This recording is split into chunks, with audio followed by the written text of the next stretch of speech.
¿Alguna vez has sentido que tu vida es una mentira perfecta? ¿Has mirado a los ojos de la persona que más amas y de repente has visto a un extraño? Te lo pregunto, porque yo vivía en esa burbuja de cristal, convencido de que el destino estaba bajo mi control. Pero déjame decirte algo, la sangre no miente. La sangre espera en la oscuridad hasta que decide reclamar lo que es suyo.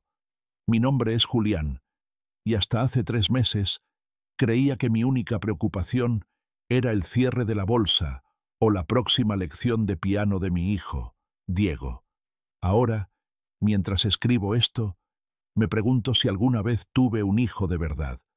Todo comenzó con una notificación en mi teléfono, un resultado de laboratorio que debía ser un simple trámite para un árbol genealógico escolar. Un clic.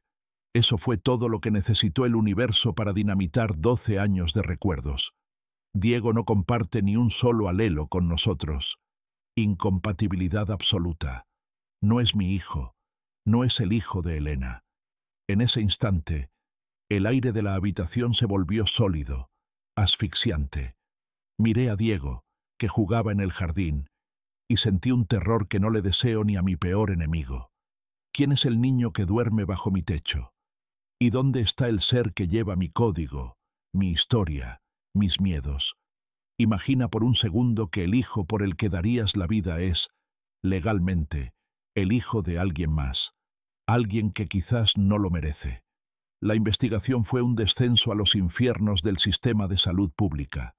12 años atrás, en una noche de tormenta y caos en la clínica central, 2 cunas fueron intercambiadas.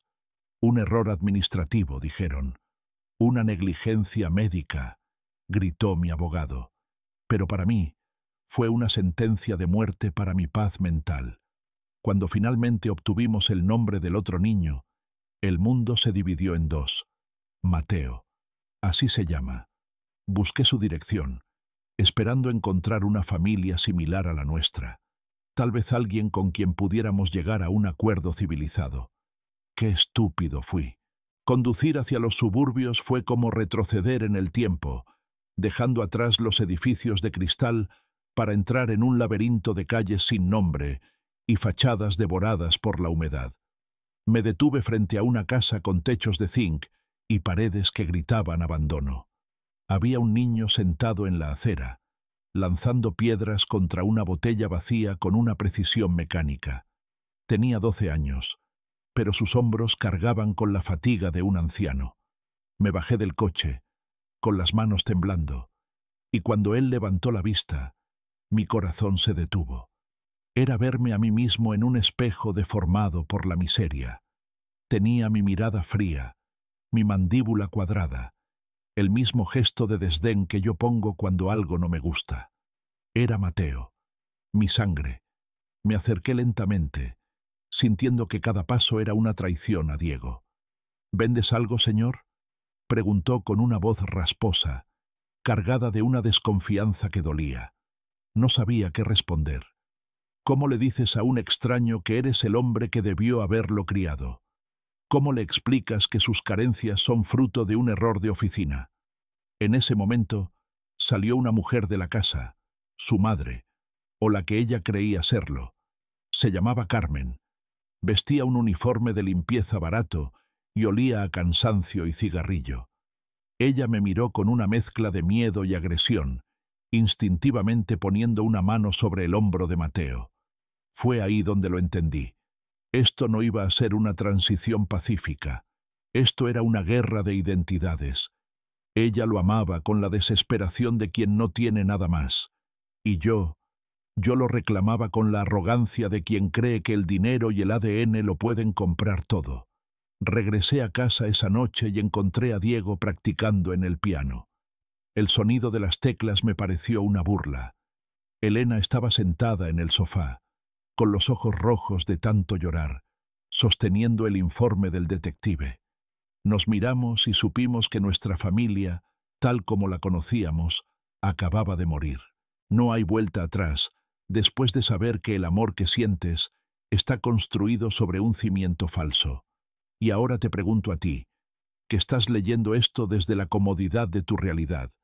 Si descubrieras que tu hijo biológico está sufriendo en un lugar podrido, mientras crías a un desconocido con lujos, ¿qué harías? ¿Elegirías el amor que has construido o la sangre que te pertenece? Nosotros elegimos buscar la verdad, y fue el error más grande de nuestras vidas, porque la verdad no nos hizo libres, nos hizo pedazos. Los días siguientes fueron un torbellino de abogados y psicólogos, pero nada podía prepararme para el momento en que Mateo y Diego se verían por primera vez. Dos mundos colisionando en una sala de estar fría, bajo la mirada de cuatro padres que ya no sabían a quién amar. La atmósfera estaba cargada de un resentimiento silencioso. Mateo miraba nuestros muebles, nuestras pinturas, mis relojes, con una codicia que me hizo estremecer. Diego, por su parte, se encogía en su silla, sintiendo el desplazamiento antes de que ocurriera. No éramos dos familias tratando de sanar. Éramos dos naves hundiéndose que intentaban salvarse hundiendo a la otra. El intercambio no había empezado oficialmente, pero el alma de mi hogar ya se había evaporado, dejando solo el rastro amargo de un error que ninguna disculpa podrá reparar jamás. La cita fue en un terreno neutral, una oficina de mediación familiar con paredes blancas y un aire acondicionado que zumbaba como una advertencia constante. Pero no hay nada neutral en reclamar a un hijo. Carmen llegó primero. Se veía fuera de lugar con su mejor vestido, una prenda de flores barata que intentaba ocultar la pobreza, pero no el miedo. A su lado estaba Mateo, con la mirada clavada en el suelo, pateando la pata de la mesa con un ritmo nervioso. Cuando Elena y yo entramos con Diego, el aire se volvió pesado, casi sólido. Era una imagen que ningún psicólogo podría explicar. Teníamos frente a nosotros a los dos extremos de una moneda rota. Diego, con su suéter de marca y su educación impecable, se sentó rígido, evitando mirar a Mateo. Mateo, en cambio, levantó la vista y recorrió a Diego de arriba abajo con un desprecio que me heló la sangre. Fue un escaneo rápido. Zapatos, reloj, postura. En sus ojos no había curiosidad, había juicio. ¿Este es el que se llevó mi vida? Parecía preguntar sin decir una sola palabra. La mediadora empezó a hablar sobre vínculos, transición gradual y bienestar emocional. Palabras vacías. Lo que estábamos haciendo era un trasplante de corazón sin anestesia. Carmen no dejaba de retorcer un pañuelo entre sus manos. De repente, explotó. «Ustedes tienen el dinero, tienen las leyes, tienen todo», dijo Carmen, con la voz quebrada por el resentimiento. «Pero Mateo es mío. Yo le curé las fiebres, yo aguanté sus berrinches, yo sé que le duele antes de que llore. ¿Qué son ustedes? ¿Unos extraños con un papel que dice que su sangre es igual?» Elena, que hasta entonces había estado en un trance de silencio, se inclinó hacia adelante. Su voz era un susurro afilado. «Él tiene mi cara, Carmen. Tiene mis ojos. No es un papel. Es la realidad que nos robaron a ambas. Mi hijo ha estado durmiendo en un colchón viejo, mientras el suyo tenía una habitación diseñada por arquitectos. ¿No crees que él merece recuperar lo que le pertenece?» Esa palabra, pertenece, cayó como una granada. Mateo soltó una carcajada seca, una risa que no debería salir de un niño de 12 años. «¿Recuperar qué?», intervino Mateo por primera vez, mirando directamente a Elena. «¿Tus lujos? ¿Tu casa grande? ¿O quieres que te quiera porque sí? Para mí, ustedes son solo gente con plata que quiere comprar un juguete nuevo». El golpe fue brutal. Miré a Diego, esperando que dijera algo, que defendiera su lugar en nuestra familia. Pero Diego estaba pálido, temblando. Se levantó de la silla sin permiso y salió de la sala corriendo. Cuando fui tras él, lo encontré en el pasillo, llorando con un silencio desgarrador. «Papá, dime que no me vas a mandar con esa mujer», me suplicó, agarrándome de la chaqueta. «Yo no sé vivir en ese lugar. Yo no soy ellos». Lo abracé, pero por primera vez en mi vida Sentí que mi abrazo era mentira, porque mientras lo sostenía a él, mis ojos buscaban la puerta de la oficina, queriendo ver a Mateo. El egoísmo de la sangre es una enfermedad. Quería proteger a Diego, pero mi instinto me gritaba que fuera a rescatar a Mateo de su miseria. Estaba dividido en dos hombres distintos, el padre que crió y el padre que engendró. Esa tarde, contra todo consejo profesional, aceptamos un trato preliminar. Los fines de semana alternos. Mateo vendría a nuestra casa y Diego iría a la de Carmen. Era un experimento cruel, una permuta de almas. Cuando Mateo llegó a casa el viernes siguiente, no traía maleta, solo una mochila vieja con un par de mudas de ropa que olían a humedad y a comida frita. Se paró en el gran vestíbulo de mármol y miró hacia arriba, hacia la lámpara de araña que cuelga del techo. ¿Todo esto es de ustedes?, preguntó. Es de la familia, Mateo. Es tuyo también, dijo Elena, tratando de sonar maternal. Él no respondió. Caminó hacia el piano de cola de Diego, ese instrumento que nos costó una pequeña fortuna. Pasó sus dedos sucios por la madera lacada. No lo tocó con respeto, sino con una curiosidad agresiva. De repente, golpeó las teclas con el puño, provocando un estruendo que resonó por toda la casa. Diego, que observaba desde lo alto de la escalera, soltó un grito ahogado. «Aprenderás a tocarlo si quieres», le dije, intentando suavizar el ambiente. «Tienes el talento en los genes, Mateo. Tu abuelo era un gran músico». «No quiero aprender a tocar», me respondió, girándose hacia mí con una mirada de acero. «Quiero saber cuánto cuesta, porque con lo que vale esta cosa, mi mamá no tendría que trabajar doble turno limpiando pisos de gente como ustedes». En ese momento, comprendí que Mateo no venía a ser nuestro hijo. Venía a cobrarnos la factura de los últimos 12 años.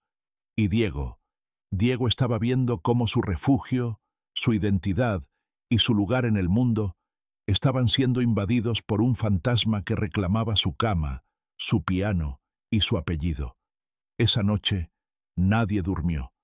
Por las cámaras de seguridad, vi a Mateo caminando por la casa a las 3 de la mañana. Se detuvo frente a los retratos familiares, mirando las fotos de las vacaciones en Suiza, de las Navidades en Aspen. Se quedó frente a una foto mía y de Diego abrazados después de un partido de fútbol. Mateo sacó una navaja pequeña del bolsillo, un objeto que nunca debió entrar en nuestra casa, y, con una calma aterradora, rayó la cara de Diego en la fotografía. El cristal se rompió, y con él, la última esperanza de que esto terminara bien. Estábamos metiendo al enemigo en casa, y lo peor de todo es que el enemigo tenía mi propio rostro. La casa de Carmen recibió a Diego con un olor que se le grabó en la memoria para siempre. Una mezcla de cebolla frita, detergente barato y una humedad rancia que parecía brotar de las mismas paredes. Cuando lo dejé allí aquel sábado, sentí que estaba abandonando a un soldado en territorio enemigo sin más arma que su buena educación. «Solo son 2 días, Diego. Recuerda que te amamos», le dije, tratando de ocultar el temblor en mi voz. Diego no respondió. Se quedó de pie en la acera polvorienta, con sus zapatillas blancas impecables que parecían brillar con una luz obscena en medio de tanta grisura. Dentro de la casa, la realidad golpeó a Diego con la fuerza de un naufragio. Su habitación resultó ser un rincón en la sala de estar, separado apenas por una cortina descolorida. En lugar de su colchón ortopédico, había un sofá viejo con resortes vencidos que crujían ante cualquier movimiento. En lugar del silencio absoluto de nuestro barrio privado, el aire estaba saturado con los gritos de los vecinos, la música a todo volumen de un coche que pasaba y el ladrido incesante de un perro sarnoso en el patio trasero. Hice sopa, la que le gusta a Mateo. Bueno, la que le gustaba a él, dijo Carmen, sirviendo un plato de cerámica descascarillada. Diego miró la comida. La cuchara era de aluminio opaco. Él, un niño que estaba acostumbrado a los menús balanceados y al salmón fresco, Sintió que el estómago se le cerraba. «Gracias», susurró, apenas rozando el caldo. «No eres como él», suspiró Carmen, sentándose frente a él con los ojos llenos de una ternura que a Diego le resultaba invasiva. Mateo era el rey de este barrio. Sabía pelear, sabía defenderse. Tú pareces hecho de cristal. Ellos te criaron así, como un muñeco de porcelana. Esa palabra, ellos, refiriéndose a nosotros, sus padres, hirió a Diego más que cualquier insulto. No se sentía un hijo recuperado. Se sentía un prisionero de guerra. Mientras tanto, en mi mundo, la situación no era mejor. Mateo se negaba a seguir las reglas más básicas. Se sentaba a la mesa sin camiseta, hablaba con la boca llena y miraba a Elena con una mezcla de burla y lascivia infantil que nos ponía los pelos de punta. «¿Por qué me miras tanto, doña?», le soltó Mateo a Elena durante la cena. «¿Estás buscando en mi cara los trozos de ti que te faltan? No los vas a encontrar.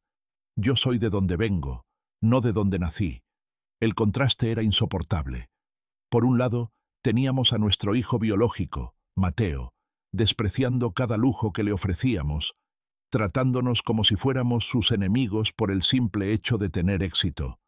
Por otro lado, estaba Diego, sufriendo en silencio la precariedad de una vida que no le pertenecía, sintiendo que lo habíamos traicionado al entregarlo a una desconocida. Esa noche, Diego me llamó a escondidas desde el baño de la casa de Carmen. Su voz era un hilo roto. «Papá, por favor, ven a buscarme. Hay hombres gritando afuera, y la puerta no tiene cerrojo. Tengo miedo de cerrar los ojos». Carmen se queda mirándome mientras cree que duermo y llora. Es aterrador. «Aguanta, hijo. Es solo un proceso legal. Tenemos que demostrar que estamos cooperando». Le mentí, con el corazón apretado. «No soy tu hijo, ¿verdad?», preguntó de repente. «Si fuera tu hijo de verdad, no me dejarías aquí». Colgó antes de que pudiera responder. Esa pregunta se quedó flotando en mi estudio como un fantasma. La verdad es que, en ese momento, yo tampoco lo sabía. Miraba por la ventana hacia la casa de invitados donde Mateo dormía, o planeaba su siguiente golpe, y sentía que habíamos abierto una caja de Pandora. Estábamos tratando de corregir un error médico, pero estábamos cometiendo un error humano mucho más profundo. El domingo por la tarde, cuando fui a recoger a Diego, lo encontré sentado en el mismo escalón de la entrada, pero ya no se veía igual. Sus zapatillas blancas estaban manchadas de barro, y su mirada, antes brillante y curiosa, se había vuelto opaca, defensiva. Carmen salió a despedirse, intentando darle un beso que él esquivó con una frialdad quirúrgica. «Es un buen chico», me dijo Carmen, con los ojos rojos, «pero no es mío». Mi Mateo nunca se habría quedado callado ante los insultos de los chicos de la esquina. A este lo van a comer vivo si se queda aquí». Al subir al coche, Diego no me abrazó. Se pegó a la puerta, mirando por la ventana, y durante todo el trayecto de regreso no pronunció una sola palabra. El silencio era más denso que cualquier grito. Habíamos roto algo dentro de él, y lo peor fue que, al llegar a casa, Mateo lo estaba esperando en la entrada, vistiendo una de las sudaderas favoritas de Diego y jugando con su tableta electrónica como si fuera el dueño absoluto del lugar. «¿Qué tal la villa, principito?», le soltó Mateo con una sonrisa cruel. «¿Te gustó mi cama? Cuidado con las chinches, muerden más fuerte que tus perros de raza». Diego entró en la casa sin mirarlo, subió las escaleras y se encerró en su habitación. Fue la primera vez que escuché el sonido de la llave girando en la cerradura. Mi familia se estaba dividiendo en dos bandos, y yo, el hombre que se suponía debía protegerlos a todos, estaba en el medio, viendo cómo los escombros de mi vida empezaban a sepultarme. La cena del viernes estaba destinada a ser un intento de normalidad, una palabra que en nuestra casa ya sonaba a chiste de mal gusto. Elena se había esmerado en preparar una mesa impecable, manteles de lino, cubertería de plata, y un menú que intentaba ser un puente entre los dos mundos. Pero no puedes forzar la armonía cuando el resentimiento se sienta a la mesa como un invitado más. Mateo llegó a la mesa con una actitud desafiante, usando una gorra hacia atrás y masticando chicle con una lentitud provocadora. Diego, por el contrario, parecía un espectro. Había perdido peso en las últimas semanas y sus ojeras delataban noches de insomnio. El silencio era tan denso que el tintineo de los cubiertos contra la porcelana sonaba como disparos en una iglesia. «Mateo, por favor, quítate la gorra. Estamos en la mesa», dijo Elena, tratando de mantener una voz dulce que engañara a nadie. Mateo la miró de reojo, estiró los labios en una mueca y se quitó la gorra, lanzándola con desdén sobre una de las sillas vacías. «Como mande la patrona», respondió. Diego bajó la vista, concentrado en su plato. Elena intentó entablar una conversación, preguntándole a Mateo sobre sus notas en la nueva escuela privada donde lo habíamos inscrito. «Ese lugar es una basura», escupió Mateo. «Todos hablan como si tuvieran una papa en la boca y me miran como si fuera un bicho raro. El otro día, un rubito como este», señaló a Diego con el tenedor, «me preguntó si mi papá estaba en la cárcel porque vio mis tatuajes de henna. Solo intentan conocerte, Mateo», intervine yo, tratando de calmar las aguas. «No, viejo. Lo que quieren es ver al niño de la calle, que los ricos adoptaron por lástima. Pero no me importa. Total, volvió a señalar a Diego, «es el que realmente da pena. Míralo, ni siquiera puede sostener el tenedor sin que le tiemble la mano. ¿Qué pasa, hermanito? ¿Extrañas tu burbuja?» Diego levantó la cabeza. Sus ojos estaban inyectados en sangre. «No soy tu hermano», dijo con una voz que nunca le había escuchado, fría, cortante. «Y no te tengo lástima. Te tengo asco. Has llegado aquí a destruir todo lo que mis padres construyeron. No eres un hijo. Eres un parásito que entró por un error de laboratorio». El comedor quedó sumido en un silencio gélido.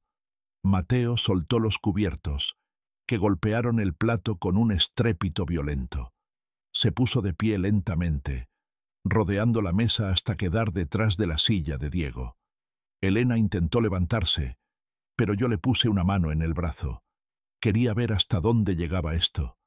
Necesitaba saber quiénes eran realmente estos dos niños bajo presión. «¿Un parásito?», susurró Mateo al oído de Diego. «Al menos yo sé quién soy. Tú, en cambio, eres un error viviente. Estás viviendo mi vida, usando mi ropa, durmiendo en mi cuarto. Cada vez que tu papá te mira, lo que busca es mi cara. Tú solo eres el recordatorio de lo que él perdió durante 12 años. Eres un sustituto barato, Diego. Un juguete que ya no tiene garantía». Diego se puso de pie de un salto, empujando la silla, y por primera vez vi la violencia en sus ojos, una chispa de esa rabia que Carmen decía que le faltaba. Empujó a Mateo con fuerza, lanzándolo contra el aparador de cristal. El sonido de las copas de cristal de Bohemia rompiéndose resonó como un trueno. Mateo no lloró. Se limpió un pequeño corte en la mejilla con el dorso de la mano y sonrió. Era una sonrisa aterradora. «Ahí está», dijo Mateo. «Ahí está la sangre de barrio. Sabía que la tenías guardada». «Basta», grité golpeando la mesa. «¡A sus cuartos! ¡Ahora mismo!». Diego salió corriendo de la habitación, subiendo las escaleras entre sollozos. Mateo, sin embargo, se quedó parado frente a nosotros, mirando los restos de cristal roto en el suelo. «¿Saben qué es lo más gracioso?», nos dijo, mirándonos a Elena y a mí con una madurez cruel, «que aunque me echen, aunque nos odien, no pueden deshacer lo que pasó. Ustedes me dieron la vida, pero ella», refiriéndose a Carmen, «me dio un nombre. Ustedes solo me están dando cosas, y las cosas se rompen, como estas copas». Esa noche, Elena y yo nos quedamos en el comedor en penumbras, rodeados de cristales rotos y comida fría. Comprendí que no estábamos integrando a un hijo. Estábamos financiando una demolición controlada de nuestra propia existencia. Diego ya no confiaba en nosotros, porque sentía que nuestro amor era condicional a la genética, y Mateo nos odiaba porque representábamos todo lo que se le había negado. De repente, escuchamos un ruido en la planta alta, un golpe seco, seguido de un silencio absoluto. Corrí hacia las habitaciones, temiendo lo peor. Al llegar al pasillo, vi la puerta del cuarto de Diego abierta. En la pared blanca, alguien había escrito con un marcador negro permanente: propiedad privada, fuera el impostor. Pero no fue Mateo quien lo escribió.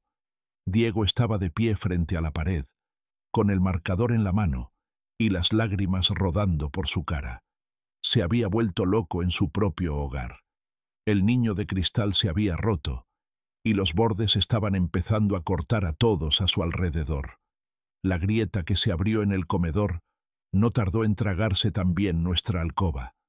Elena y yo, que antes funcionábamos como un mecanismo de relojería suizo, empezamos a desconocernos. El silencio entre nosotros ya no era de complicidad, sino de reproche.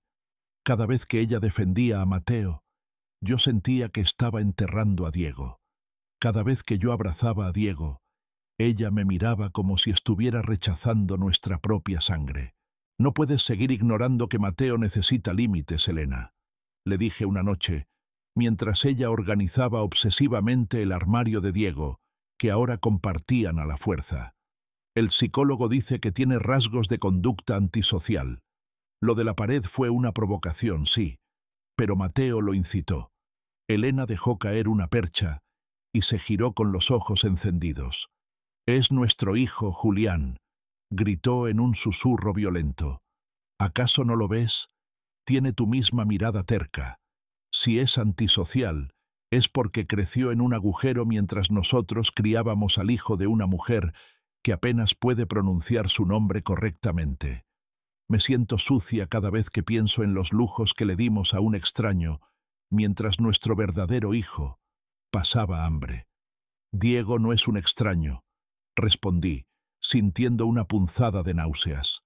«Diego es el niño que te traía flores del jardín, el que lloró cuando te enfermaste. ¿Vas a borrar 12 años por un examen de laboratorio? La biología no se borra, Julián. Se hereda. Esa fue la sentencia de muerte de nuestro matrimonio». Elena empezó a obsesionarse con recuperar el tiempo perdido.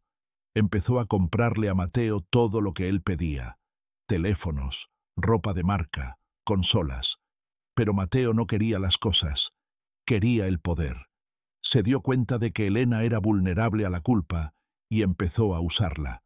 Le pedía dinero que luego desaparecía, y cuando yo lo cuestionaba, él simplemente me miraba con esa sonrisa torcida y decía: «Mamá me lo dio. ¿Tienes algún problema, jefe?». Mientras tanto, la situación legal se volvió un circo. Carmen, asesorada por un abogado de oficio que olía la oportunidad de un acuerdo millonario, presentó una demanda por daños morales y solicitó la custodia total de Diego, alegando que nuestra casa era un ambiente hostil para él. Mi propio abogado me advirtió que, legalmente, las probabilidades de mantener a Diego eran bajas si la madre biológica se ponía firme. El sistema prioriza el vínculo de sangre, ese mismo vínculo que nos estaba matando. Un martes por la tarde, regresé a casa más temprano de lo habitual y encontré a Diego sentado en las escaleras de servicio, solo, en la oscuridad. «¿Qué haces aquí, campeón?», le pregunté, sentándome a su lado. «Mateo dice que soy un ocupa», susurró sin mirarme. «Dice que ustedes ya están tramitando los papeles para que yo me vaya a vivir con Carmen para siempre, que él se va a quedar con mis apellidos y que yo tendré que usar los de ella». «Papá, ¿es verdad que ya no me quieres porque no tengo tu ADN?» Se me rompió el alma. Intenté abrazarlo, pero Diego se tensó.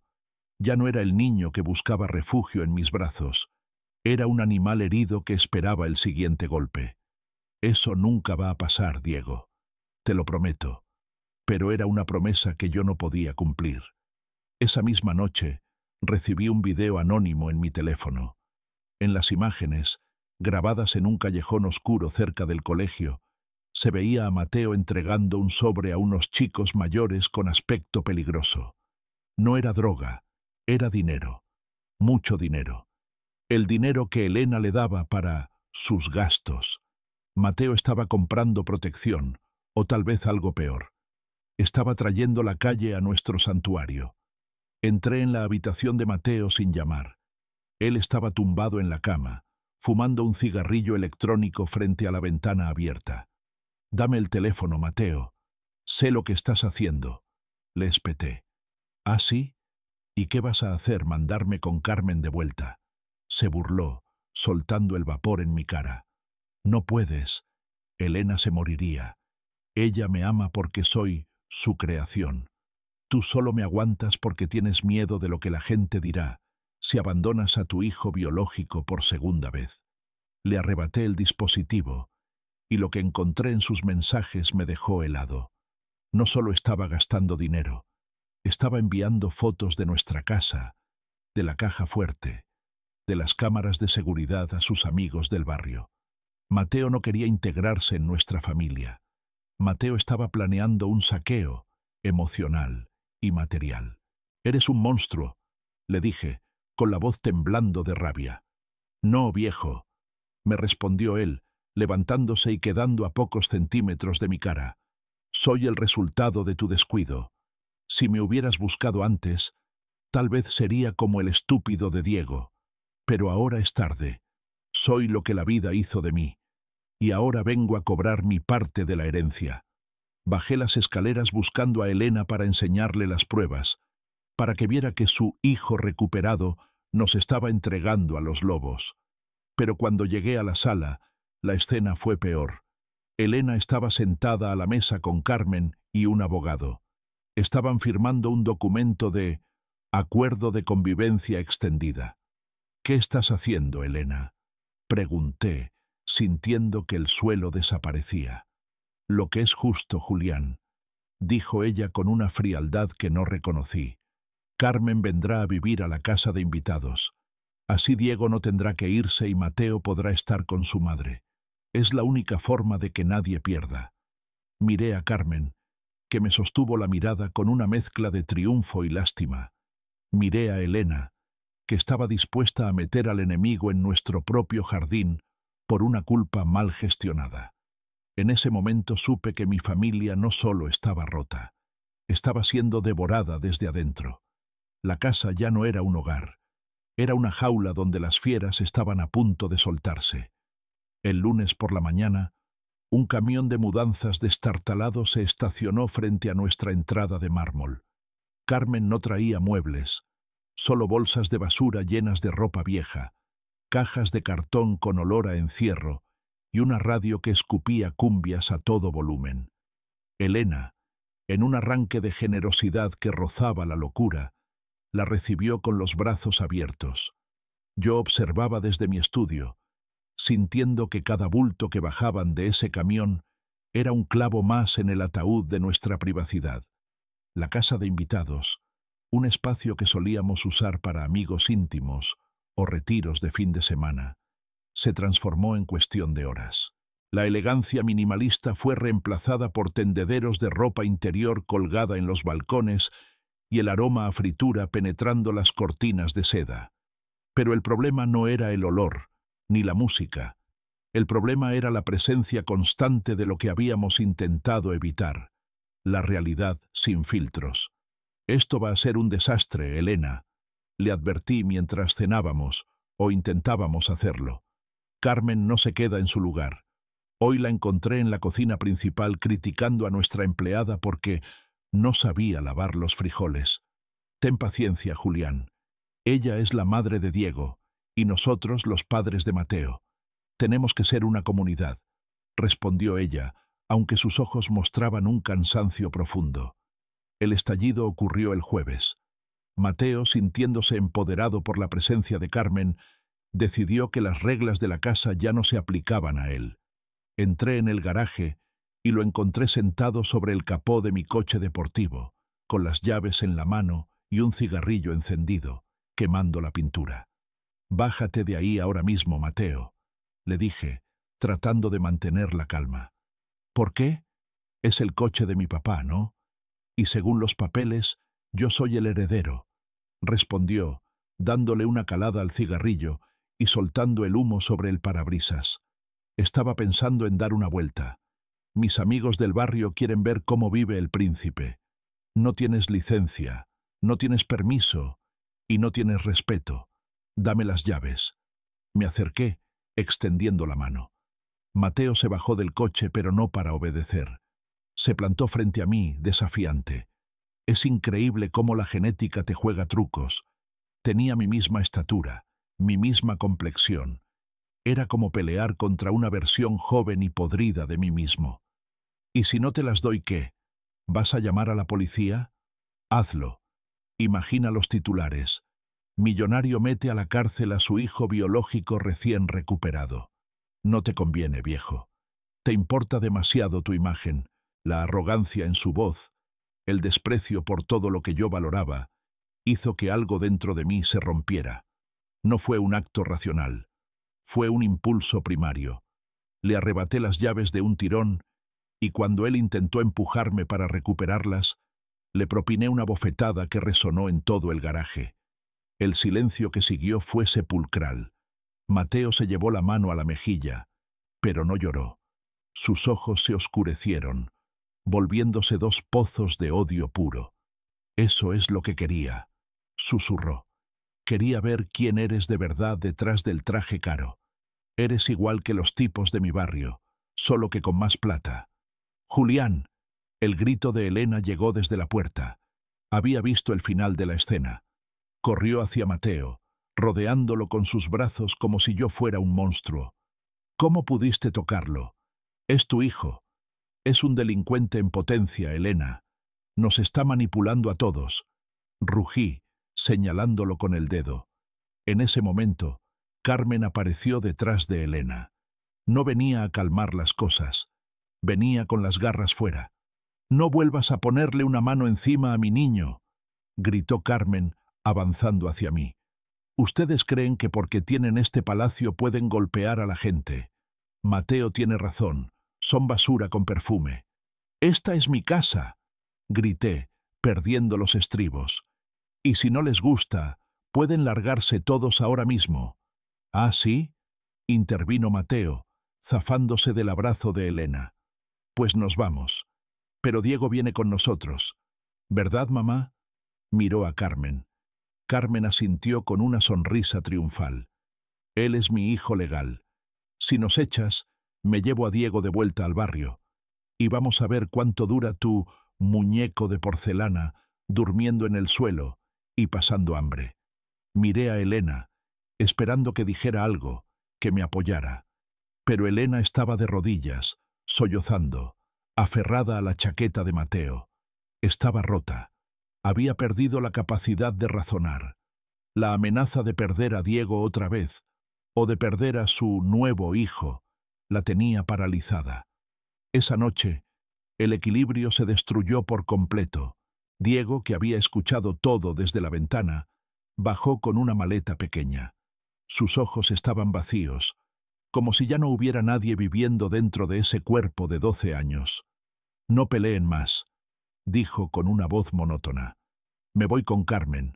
Si eso hace que dejen de gritar, me voy. Prefiero vivir en el infierno que seguir viviendo en esta mentira».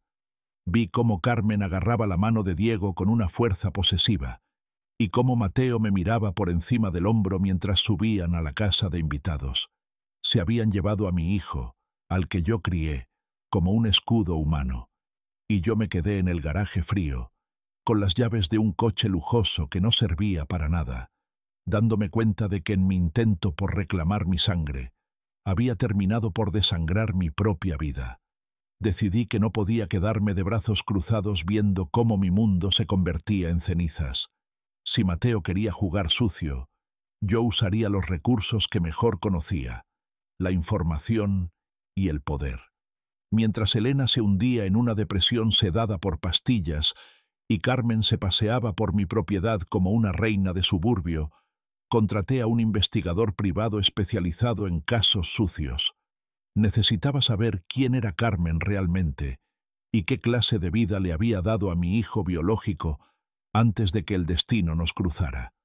La señora Carmen no es solo una víctima del sistema, Julián, me dijo el investigador 3 días después, entregándome un sobre de cuero. Ese niño, Mateo, no creció solo con carencias, creció rodeado de delincuencia activa. Abrí el sobre y mis manos empezaron a sudar.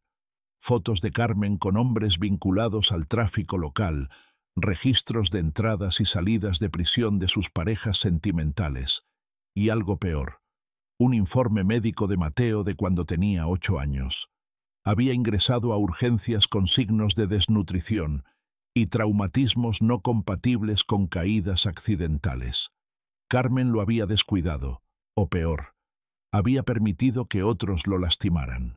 Con esta información en el bolsillo, me sentí poderoso por primera vez en semanas. Era mi carta de triunfo para expulsar a Carmen de mi vida y quizás salvar a Mateo de sí mismo.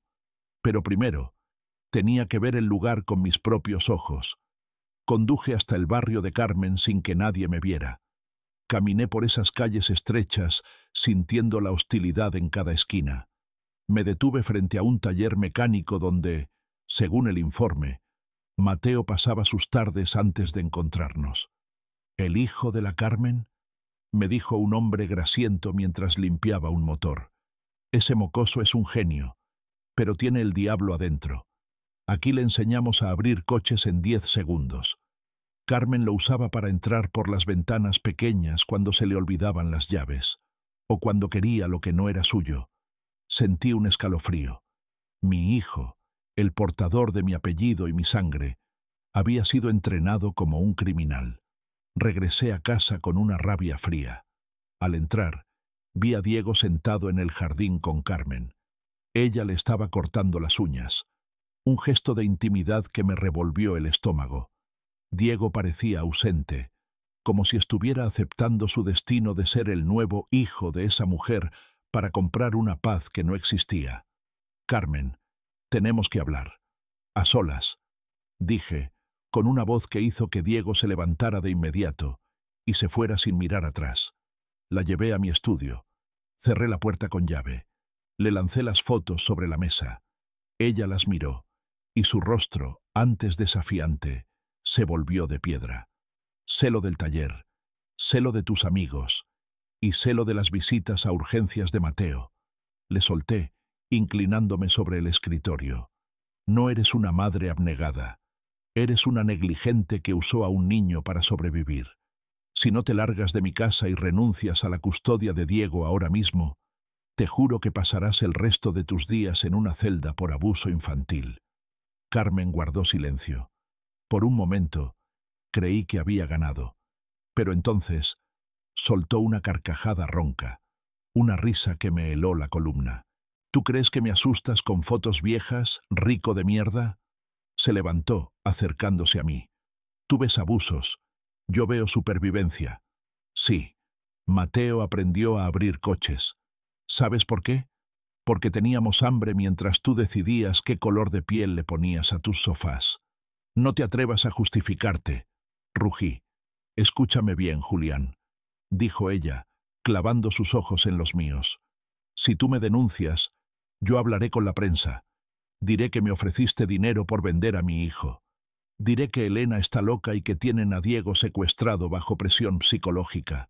Pero hay algo más, algo que no está en tus bonitos informes. Se acercó a mi oído, y su aliento a tabaco me hizo retroceder. Mateo sabe que tienes esas fotos. Él me ayudó a esconder las marcas de los golpes cuando era niño porque me ama. Si me echas, si intentas destruirme, Mateo te matará. Y no hablo de una metáfora.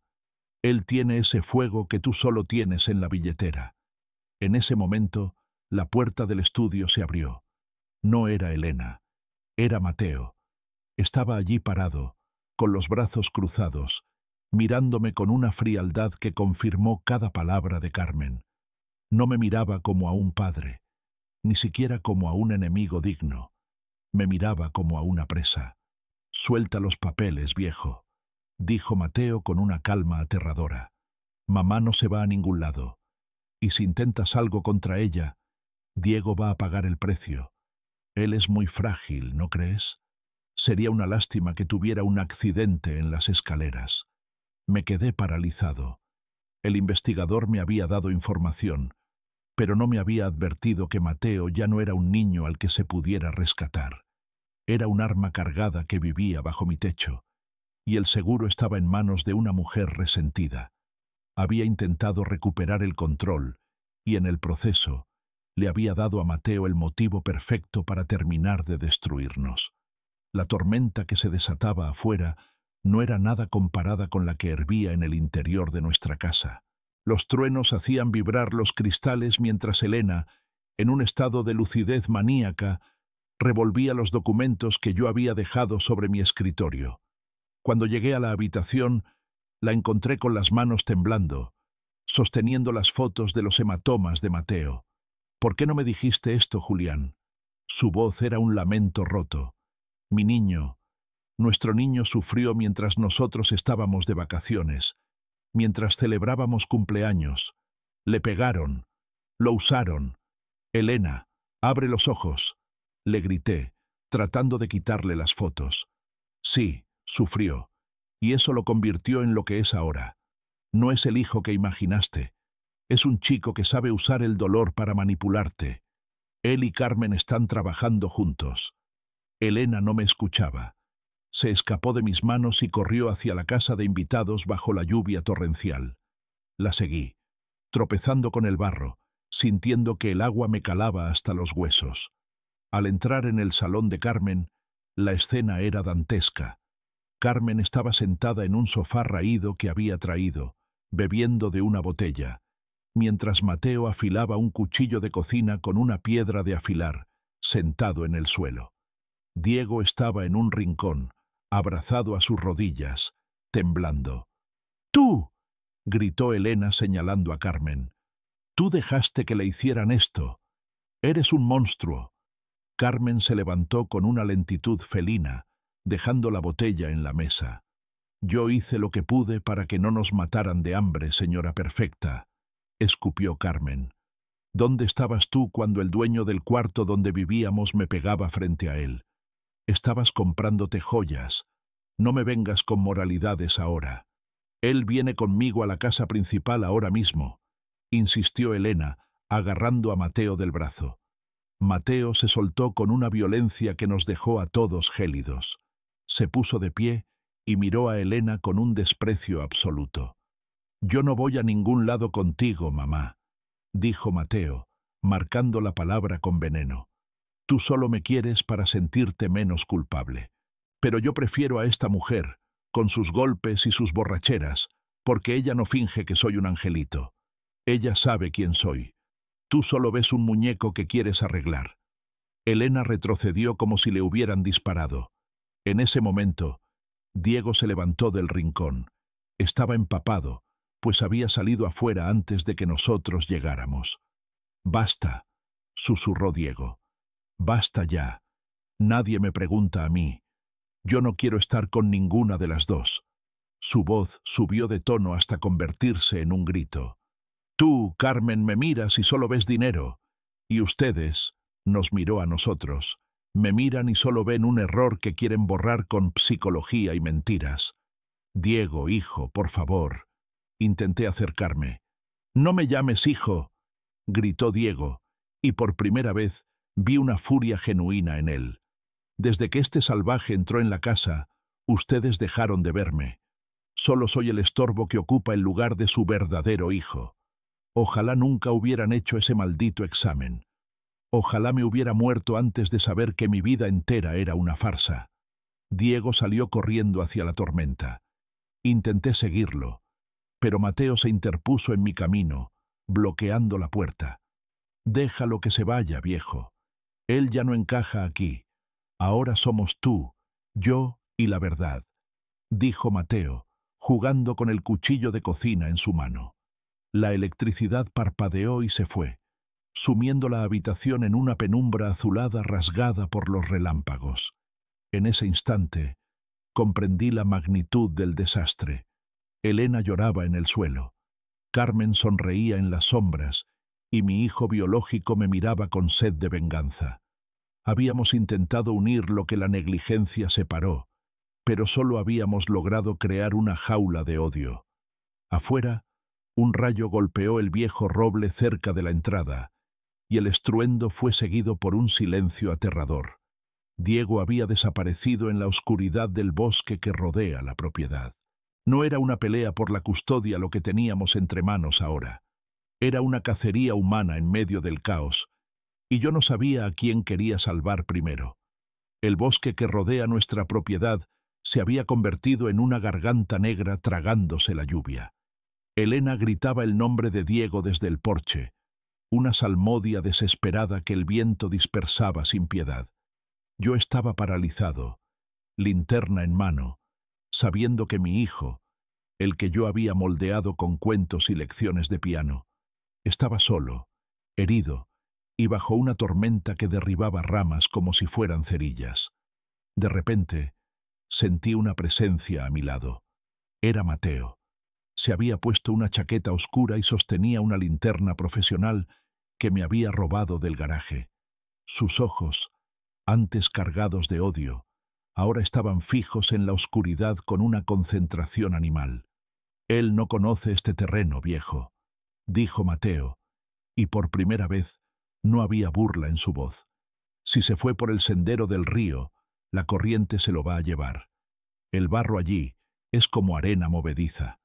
«¿Por qué te importa, Mateo?», le pregunté, mientras empezábamos a caminar entre los árboles, con el agua llegándonos a los tobillos.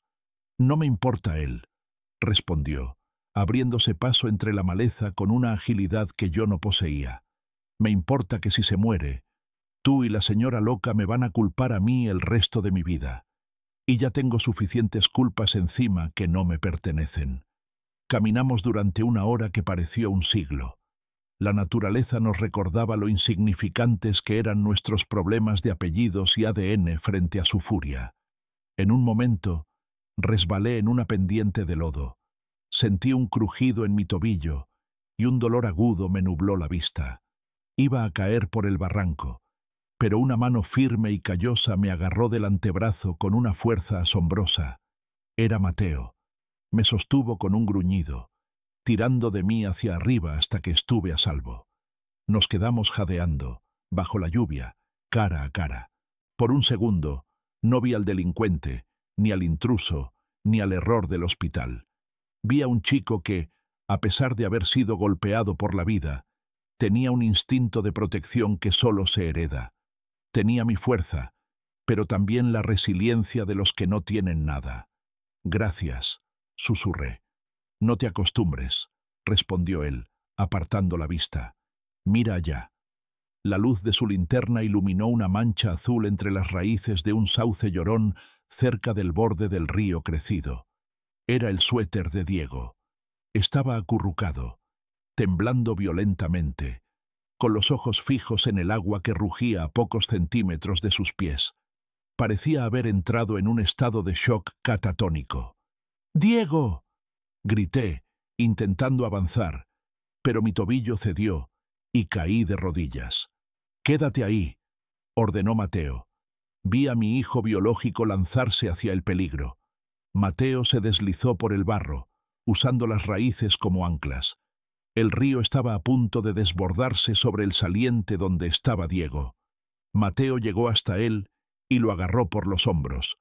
Diego empezó a forcejear, gritando que lo soltara, que quería que todo terminara. «¡Cállate, idiota!», le gritó Mateo sobre el estruendo del agua. «Si te mueres ahora, ellos ganan. Tus padres, los míos, el hospital, todos. No les des el gusto». Diego se quedó inmóvil, mirando a Mateo.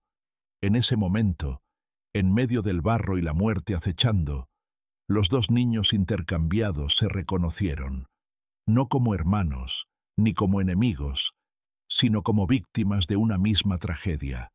Mateo cargó a Diego sobre su espalda, y con un esfuerzo físico que me hizo llorar de orgullo y vergüenza, lo subió por la pendiente hasta donde yo estaba. Regresamos a la casa en un silencio sepulcral.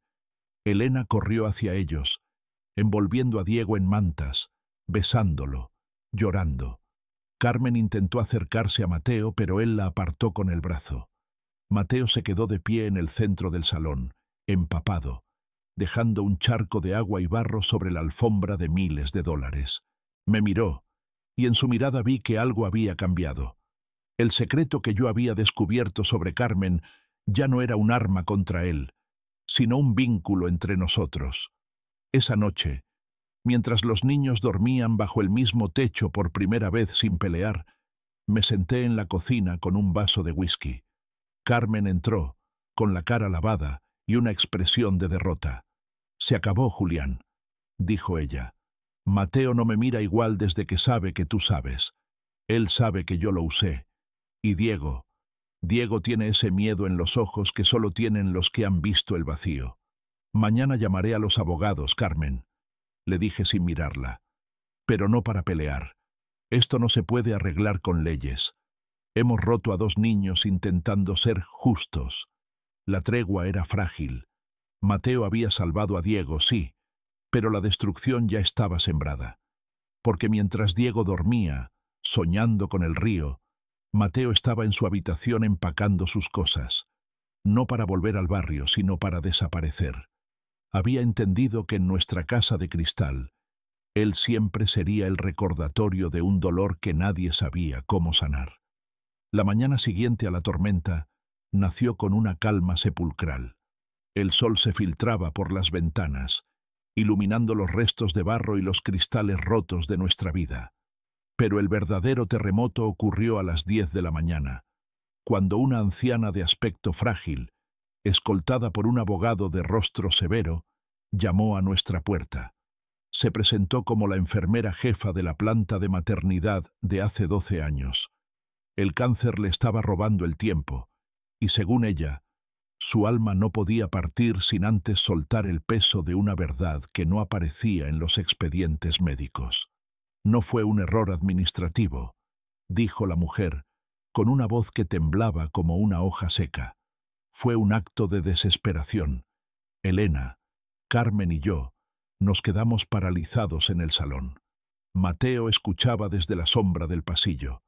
La enfermera explicó que aquella noche una joven madre llegó desangrándose, sola, sin recursos. Su bebé nació con una malformación cardíaca que requería una cirugía inmediata y costosa que ella jamás podría pagar. En la habitación de al lado, Elena había dado a luz a un niño perfectamente sano. Yo vi a esa madre llorar sobre su hijo moribundo», continuó la anciana, «y vi a la familia de ustedes, con sus privilegios y su poder. Sabía que si intercambiaba las pulseras, el niño enfermo recibiría la mejor atención del país bajo su apellido, y el niño sano sobreviviría de todos modos en manos de una mujer fuerte. Yo no mezclé los papeles por accidente, los mezclé para salvar una vida». El silencio que siguió fue absoluto. Diego, el niño que habíamos criado, el niño perfecto, era en realidad el bebé que nació para morir y que sobrevivió gracias a nuestra fortuna y a los mejores médicos del mundo.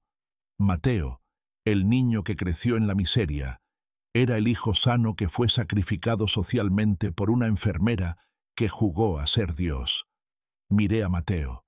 Su rostro se transformó en una máscara de pura furia. No era el destino, no era el azar, era una traición humana planeada.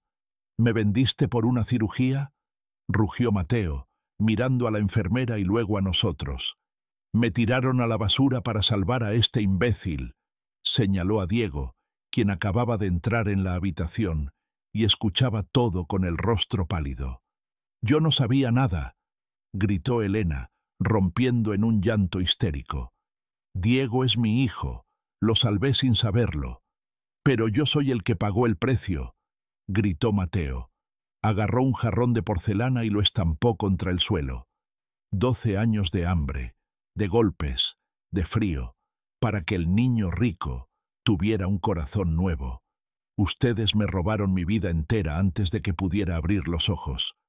Mateo no esperó a que nadie respondiera. Subió a la habitación de Diego, pero no para pelear. Empezó a destrozar todo. Los trofeos, las fotos, los libros. Era el grito de un alma que acababa de descubrir que fue la moneda de cambio para la felicidad de otro. Carmen, por su parte, se hundió en el sofá, ocultando el rostro entre las manos. Ella también era una víctima. Le habían entregado un niño que no era suyo, cargando con una responsabilidad que nunca pidió. Pero Mateo ya no sentía compasión por nadie. Bajó las escaleras con una pequeña maleta y el reloj de oro que yo le había regalado hacía una semana. ¿A dónde vas?, le pregunté, intentando bloquearle el paso. Lejos de todos ustedes, respondió con una frialdad que me detuvo en seco. No quiero su dinero, porque cada centavo huele a la sangre que perdí en ese barrio. Y no quiero su apellido, porque es el nombre de los que me abandonaron en una cuna que no me pertenecía. Mateo, somos tus padres, sollozó Elena. Ustedes son los que compraron una vida a costa de la mía, sentenció él. Quédense con su hijo sobreviviente. Quédense con sus culpas. Para mí, todos ustedes están muertos. Mateo salió por la puerta principal. Lo vi caminar por el sendero, alejándose sin mirar atrás. Carmen, movida por un instinto que ni siquiera la biología podía explicar, corrió tras él, gritando su nombre, pero él ni siquiera se detuvo. Habíamos intentado reconstruir una familia basada en la verdad, y la verdad resultó ser el ácido que terminó por disolvernos. Diego se quedó parado en medio del salón, rodeado de los restos del jarrón roto. Se miró las manos, se tocó el pecho, allí donde latía ese corazón que le habían comprado. «Papá», me dijo con una voz que parecía venir de ultratumba, «si soy un robo, entonces ¿quién soy yo?». No supe qué responder. Mi matrimonio estaba muerto. Mi hijo biológico nos odiaba con una razón legítima, y el hijo que crié se sentía un parásito de su propio destino. El secreto de la enfermera no nos trajo paz, nos trajo la confirmación de que nuestra felicidad siempre fue un crimen. El vacío que dejó Mateo al cruzar el umbral de la puerta fue más ruidoso que cualquier explosión. La casa, nuestra imponente mansión de techos altos y suelos de mármol, se convirtió de repente en un mausoleo. Elena se encerró en la habitación de invitados, la misma que Carmen había ocupado, y se negaba a salir, sumergida en un trance de culpa y sedantes. Diego, por su parte, dejó de hablar. Se pasaba las horas sentado frente al piano, pero sin tocar una sola nota, mirando sus manos como si no le pertenecieran, como si cada latido de su pecho fuera un eco del robo que lo mantuvo con vida. Yo no podía quedarme allí, viendo cómo las paredes se nos caían encima. Tenía que encontrar a Mateo. Sabía que un chico con su rabia y su pasado, con el corazón roto por la revelación de la enfermera, era una presa fácil para la oscuridad que siempre lo había acechado. Volví al barrio, pero esta vez no fui con traje ni en mi coche de lujo. Alquilé un vehículo discreto y me adentré en las calles donde el asfalto desaparece. «¿Buscando al heredero, jefe?», me dijo el mecánico del taller donde Mateo solía trabajar, con una sonrisa que filtraba malicia. «Ya es tarde. Mateo no quiere saber nada de sangre azul. Se juntó con la gente de El Tuerto. Si yo fuera usted, me daría la vuelta. Esa gente no juega a las casitas». El corazón me dio un vuelco. El Tuerto era un criminal local conocido por usar a menores para robos de alto riesgo. Mateo estaba haciendo lo único que sabía hacer cuando el mundo lo traicionaba: autodestruirse. Lo busqué durante 2 días, durmiendo en el coche, comiendo en puestos de la calle, descendiendo voluntariamente al infierno que mi hijo biológico llamó hogar durante 12 años.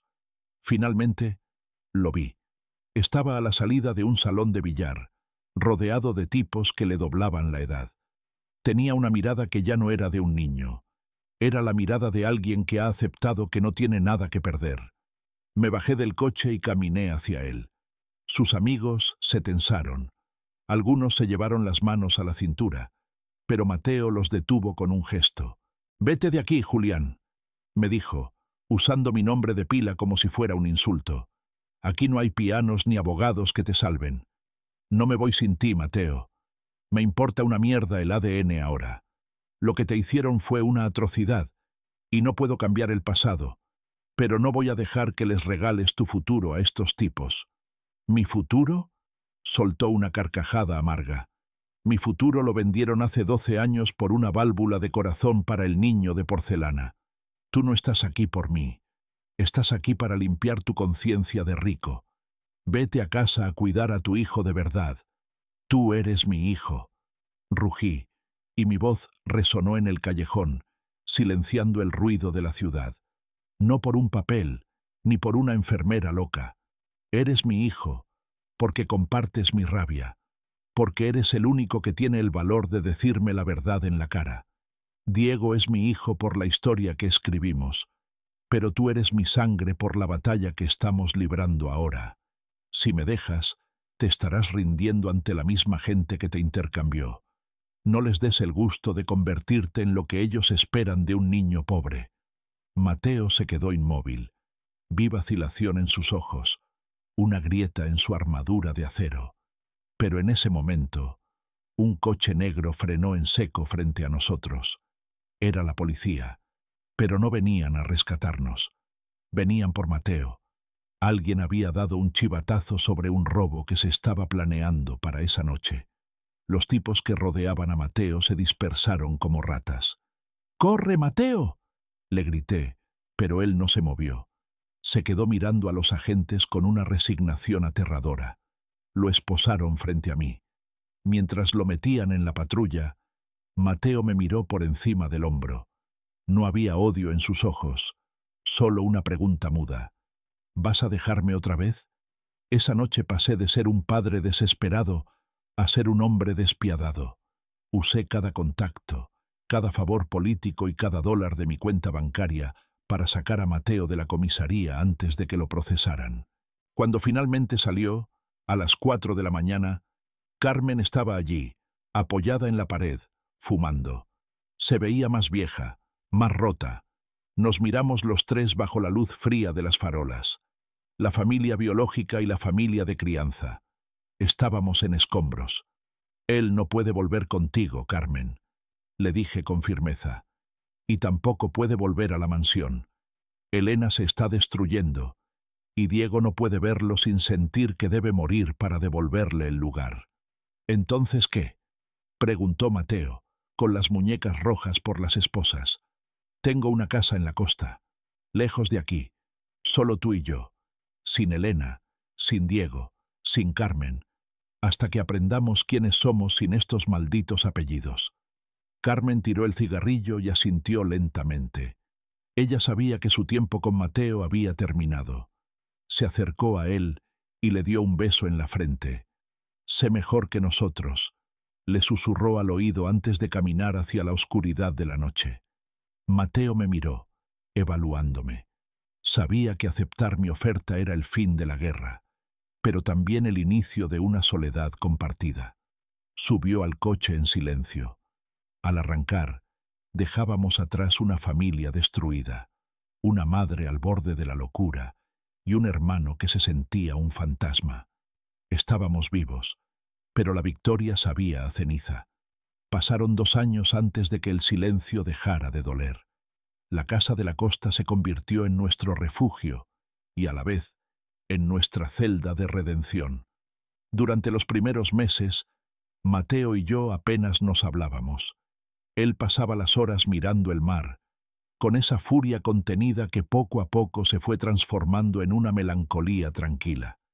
Yo aprendí a ser padre sin protocolos, a cocinar para él, a escuchar su música ruidosa y a entender que el perdón no es un evento, sino un trabajo diario de reconstrucción. Mateo no volvió a tocar un piano, pero descubrió que sus manos, esas que sabían abrir cerraduras, eran prodigiosas para la arquitectura. Empezó a estudiar, no para complacerme, sino para demostrarse a sí mismo que podía construir algo que nadie pudiera derribar. Sin embargo, el precio de nuestra cercanía fue el sacrificio total de lo que alguna vez llamamos familia. Elena nunca se recuperó. La culpa de haber comprado la vida de un hijo a costa de la del otro la fracturó de forma definitiva. Se mudó a una clínica de reposo en las montañas, un lugar donde el tiempo no corre y donde ella puede seguir creyendo, en sus momentos de delirio, que el intercambio nunca sucedió. Diego se quedó con ella, mi hijo de porcelana, el que sobrevivió gracias a un corazón ajeno. Decidió que su propósito era cuidar las cenizas de la mujer que lo amó por encima de la verdad. Diego se convirtió en un hombre silencioso, un guardián de fantasmas que me escribe cartas breves una vez al mes, firmando siempre como Diego, sin apellidos. Carmen desapareció. Un día recibimos una nota en la que decía que se iba al sur para empezar de nuevo, lejos de los recuerdos de la mujer que no pudo ser y de la madre que nunca fue del todo.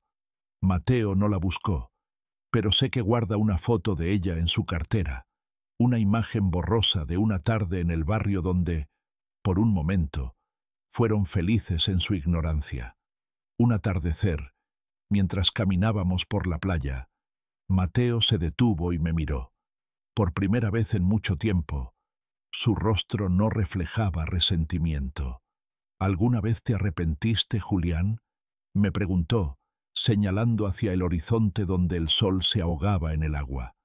¿De haber hecho aquel examen? ¿De haber buscado la verdad? Me quedé callado, sintiendo el peso de la pregunta. Miré mi propia vida, una esposa perdida, un hijo criado que me miraba como a un extraño, y el hijo biológico que ahora caminaba a mi lado, un extraño al que estaba empezando a conocer de verdad. A veces pienso que la mentira era más piadosa, respondí con sinceridad, pero la mentira no era real, y tú merecías ser real, Mateo, aunque eso significara destruirnos a todos. Él asintió lentamente. Destruimos 2 familias para crear esto, dijo, señalando el espacio entre nosotros. No es perfecto, no es lo que dicen las películas, pero al menos es mío. Ya no soy la sombra de nadie. Esa es la amarga lección que nos dejó el error de hace 12 años. La sangre te da un origen, la crianza te da una identidad, pero solo la pérdida te da la verdad. Mi familia original se evaporó como la niebla, dejando solo 2 sobrevivientes que intentan aprender a quererse sin el pegamento de la conveniencia social. A veces, por las noches, me pregunto si el niño que nació con el corazón débil habría sido más feliz en el barrio, y si el niño fuerte habría sido un hombre más noble creciendo en la abundancia. Pero el destino no permite ensayos. Somos lo que quedó después del incendio. Hoy, Mateo me llamó papá por primera vez, sin que sonara a sarcasmo. Fue un susurro, casi perdido en el ruido de las olas. No sentí el triunfo que esperaba. Sentí una tristeza infinita porque supe que, para decir esa palabra, tuvo que renunciar a todo lo que amaba antes. No hubo un final feliz, ni un abrazo colectivo bajo el sol. Solo quedamos nosotros, 2 hombres unidos por una traición y un apellido que ahora intentamos honrar, no por herencia, sino por elección. La vida es un eco de decisiones que no tomamos, y nosotros, al final, solo somos los restos de un naufragio que decidió dejar de luchar contra la corriente para empezar a nadar juntos hacia una orilla que todavía no conocemos.